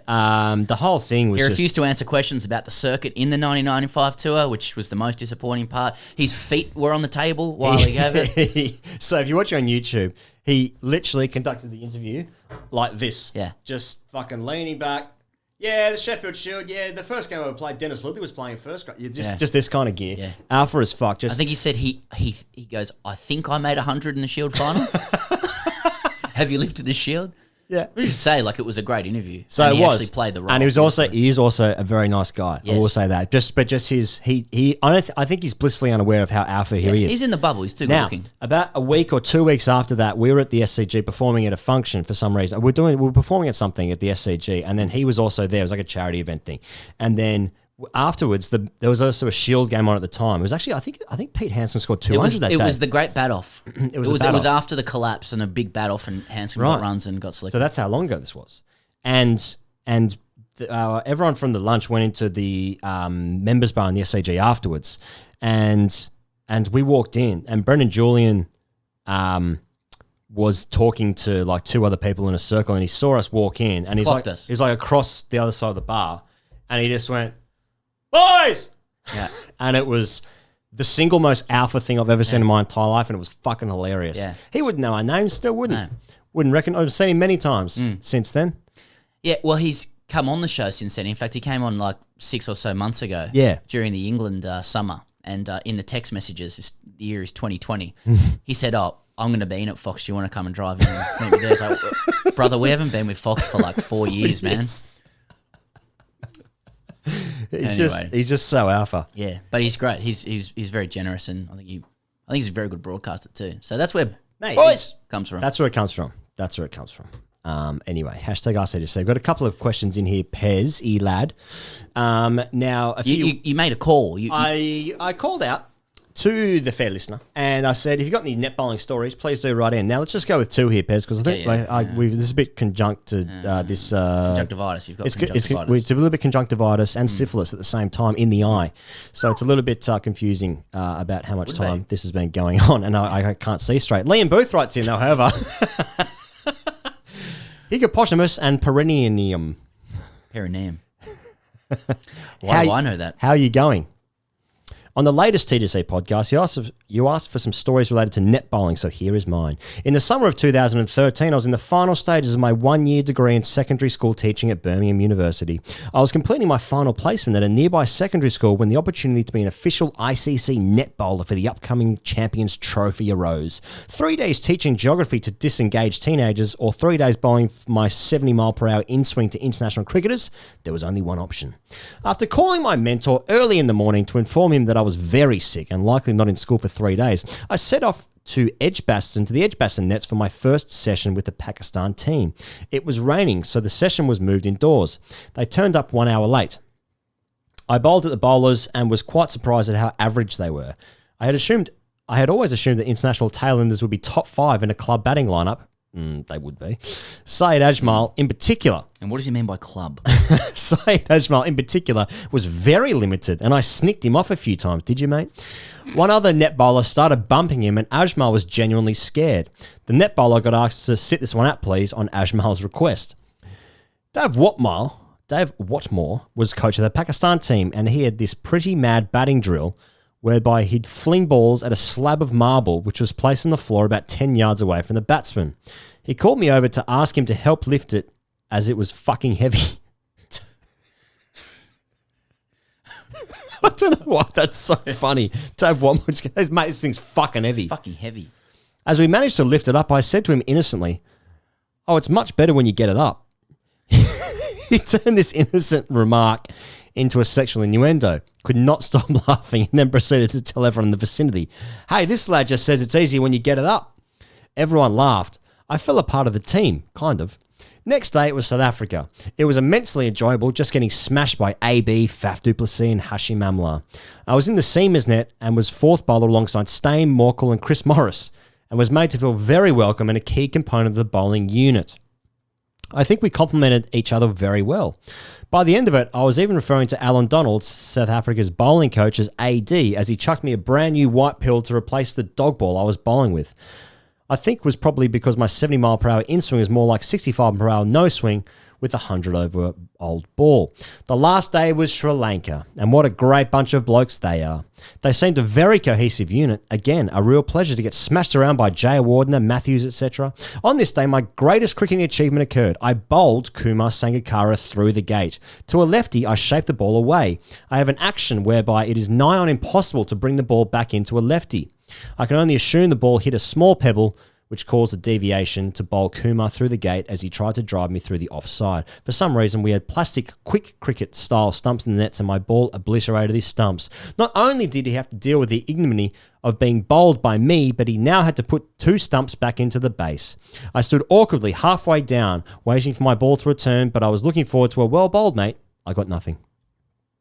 The ball was flung back at me and not a word uttered, not even a nod of the head. It's as if it didn't even happen. I walked back to my mark, and my fellow net bowlers were cock-a-hoop. We built up a real brotherhood over the 3 days. I think a collective feeling of inadequacy forces people together. The chat for the rest of the session was, I wonder if he'll give you some gloves. Maybe we'll get a photo at the end. Sadly, I got nothing. Get a photo at the end.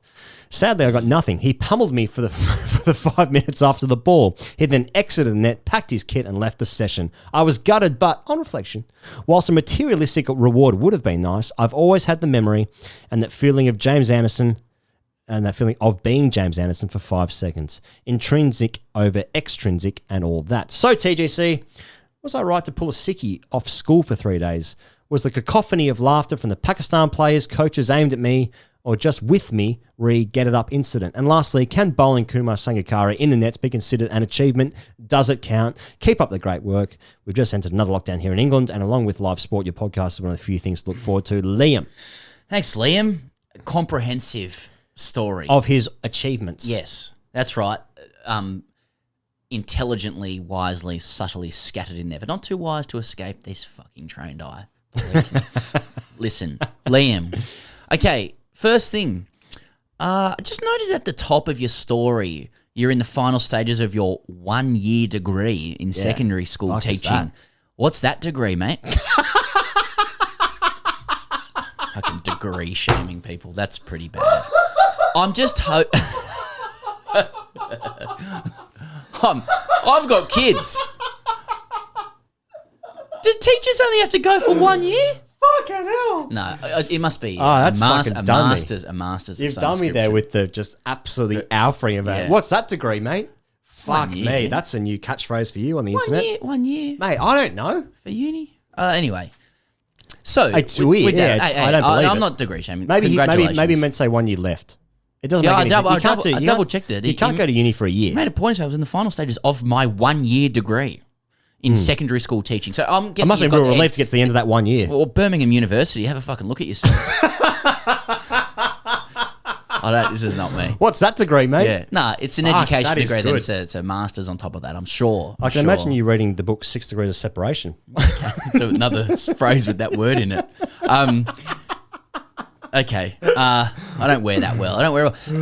Of course you've made the correct decision, Liam. You can go teach some kids some fucking geography. Well, you can't teach it anyway. You're going to teach. You're not going to teach those kids geography. You're going to go and bowl in the nets, and you're going to go in the bowling nets for the precise moment when you knock over Kumar Sangakkara. This is Kumar Sangakkara, who's in the ICC Team of the Decade. Yeah, as the wicketkeeper. Of course, as the wicketkeeper. Yeah, stopped keeping in 2008. He averaged 56 or so, didn't he, Kumar? And his dad was disappointed. Yeah, I went to pick that up with Washington Sundar as well. His dad also said he was disappointed he didn't get 100 on debut. Yeah. The commonality is that if your father is harsh on you, you're usually good at cricket. Yeah, Nasser Hussain's dad was brutal on him. Yeah, and then it gets into like, I hope it's actually okay for them. But I think Ganguly had the same thing. You're right. Yeah, all sorts of, and Bradman, before I even get to Bradman. Oh, yeah, I think about it. I hope people enjoyed the latest single this week, the Sinatra single this week. Yeah, because I played it and replayed it. It was some of your greatest work. So Hogball. Sanga, and let's get this right around. Yeah. You say you're disappointed with his reaction. Sangakkara not reacting, pretending it didn't happen, then having to fucking build the stumps again, and just giving you nothing is literally the best reaction you could hope for, because that's when you know it meant something to him. If he fucking fawned over you and said, "Oh, well done, mate," or whatever, he'd always just come with this tinge of like, "Oh, okay, I'm just fucking," you're in one of those, have a go days. You're in, Yeah. I think that's kind of Kane Williamson's charm when he scores his 100. He's so apologetic. He's like, "Oh, sorry guys, I scored 100. I'm really." Oh, if he says, "Well done," do you want a photo? You're not a fucking Make-A-Wish kid. You're not a Make-A-Wish kid. You've knocked him over, and you describe it well. You bowl in swing at 112 k's an hour as a weighted left-hander. I know that bowler, and that's a pretty easy bowler. That's pretty easy bowler. Yeah, it's the easiest way to bowl. Yeah. So you've knocked him over. Congratulations to you. So if Kumar had jumped on LinkedIn the day after and looked up Liam, then you've got him. Yeah, exactly. Yeah, Kumar S, and just a fucking egg or whatever it is. Yeah, little question mark over the head. Yeah. So, but I'm not really. I've never done like official net bowling. I had. So I don't know the protocols around. If you get somebody out, are you then by protocols entitled to a piece of their kit, which is I think is what Liam is suggesting. But when I was 16, I went to a spinners day at the SCG with a whole bunch of spinners. Stuart McGill, Michael Bevan was there. We bowled to New South Wales. All I remember is Brad Haddon got to everything on the full and smashed it everywhere, embarrassingly so. Off you. Yeah. Right. And everyone else. And Michael Bevan bowled left arm leg spin really quickly. It was like that was sort of where I was like, oh, you can't give the ball any air as a spinner in pro cricket. Yeah. And balls that look like they're tossed up on TV are still going really quickly, probably faster than I could bowl medium pace. Right. Yeah. So that's all I remember about net bowling. I like the idea that Liam thinks that Alan Donald, you just call him AD. Yeah. Alan Donald would be like, fuck's this kid. Yeah. No doubt about that. AD. Yeah. Don't call me that. Chugs that white pill. Please don't call me that. Yeah, exactly. They just call me White Lightning. Call me White Lightning. Hey, Michael Holding, what's your nickname? My nickname's Whispering Death. What do you bowl? Yeah. These ones? These ones, yeah. I just seam up. Yeah. I bowl seam up. We good? No. Last one. Sam writes in, Dear Sam and Ian, as a gangly 19-year-old who used to spend his summers attempting to bowl village-level left-arm leg spin, I somehow managed to find myself working for a few weeks in the backroom staff of a county club in England one summer. It was my first experience of a professional changing room, and I didn't normally say much, as I couldn't have been more of a beater in a room of alphas. I got the sense I was accurately considered a bit weird and completely useless in terms of cricketing ability. The best part of my job, however, was to get on the field and help the boys warm up, throw down slipped catches, etc. One morning I was helping Ashwell Prince practice his cut shots. So that's either Nottinghamshire or Lancashire, by the way. Okay. So, his cut shots by lobbing balls about a foot outside his chest. After a few throws, I accidentally threw one a bit too straight and he politely back foot drove it back towards me. I thought this would be my opportunity to show I did have some motor skills and decided to try and flick the ball up with my foot and catch it, this time throwing it back in the right place. Everyone else I saw do it made it look easy and I presumed it couldn't be too hard. All of this thinking, however, had taken my mind off the speed this ball was actually travelling, and I instead planted my right foot down directly onto the moving ball. The ball still carried on rolling, taking my foot with it, causing me to twist my ankle and me ending up in a pile on the floor. I quickly bounced back up, trying to play it off and ignore the pain, only to see Ashwell laughing directly in my now very red face, along with everyone else who saw what was probably the worst cricketing moment of my life. I did turn up to work the next day, but couldn't bring myself to ever offer throwdowns to Ashwell again. My question, gents, is the following. I've never told anyone this story before now. Do I embrace it and tell everyone I've given an international player throwdowns, even though it ended in tragedy, or do I bury it and pretend the whole ordeal never happened? It's been 8 years since that day, and I only think about it around twice a week now. Things are looking up. Love the show. Keep up all the good work. All the best, Sam. Appreciate the question, Sam. Now, first thing I picked up here, Pez, is that there's a ball rolling towards him, and his first thought is, here's a chance to show off my motor skills. Yeah. You don't have ignorance is bliss, brother. All the great sports people, they're good because they're partly dumb, so they don't think about a lot of stuff, right? That's what makes you say, but you've got brains, so that's Now, I think that he should always tell the story that he shouldn't tell the story about what's happened here, even though he's just told the entire world, but he should tell the story about what Ashwell Prince is like as a bloke, what are the boys like around the group, around the showers, who's the fucking, cover it up when you need to cover it up and embellish other parts. Yeah, I used to give throwdowns to Ashwell Prince. I mean, I was just thinking about this. Should I tell people I gave throwdowns to an international player? Now, I I don't think giving throwdowns to anyone is ever going to confer any kind of alpha status, no matter who it is. You could give throwdowns to an exhumed Bradman, and that still wouldn't be cool. You know, like you give throwdowns to Tendulkar. It's like throwdowns is such a beta activity. It's literally it's you are a servant slave to that person Mate, that you're giving throwdowns to. I'd do some heinous things to give throwdowns to Tendulkar. Are you kidding me? Okay, let me get this straight. You might enjoy that from an intrinsic perspective, like, oh, fucking just watching Tendulkar smash it.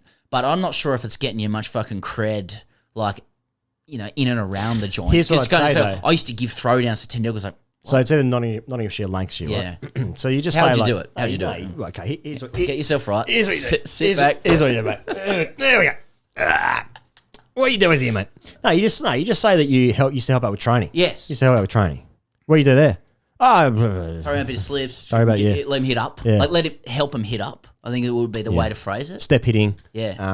Just sort of front foot press. Yeah. Some grip work, back foot, front foot, help out the showers. What, you helped Ashwell Prince adjust his grip, did you? I'm the other person now. No, I used to put his grip on his back. Oh, grips there. Grips. Okay, got it.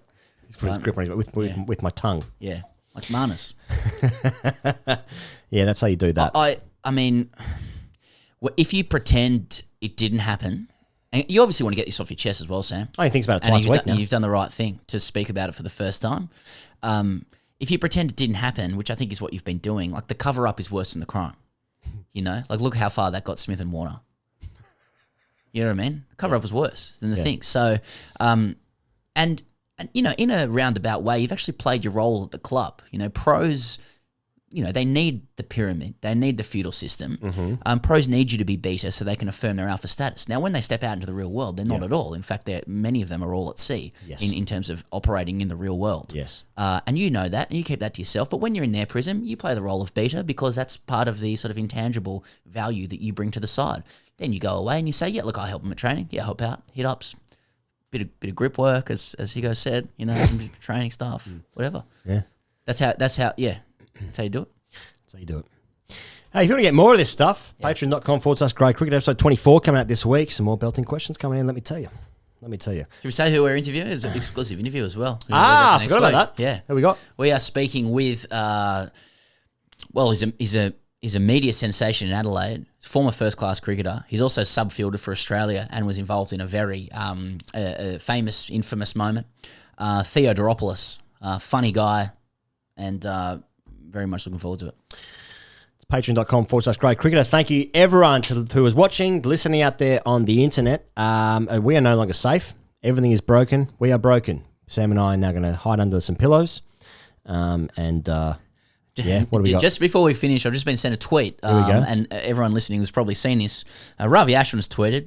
Fuck yeah. Good evening from Gabba. I am sorry I couldn't play here, but thanks for hosting us and playing some hard cricket during these tough times. We will remember this series forever at Tim Payne.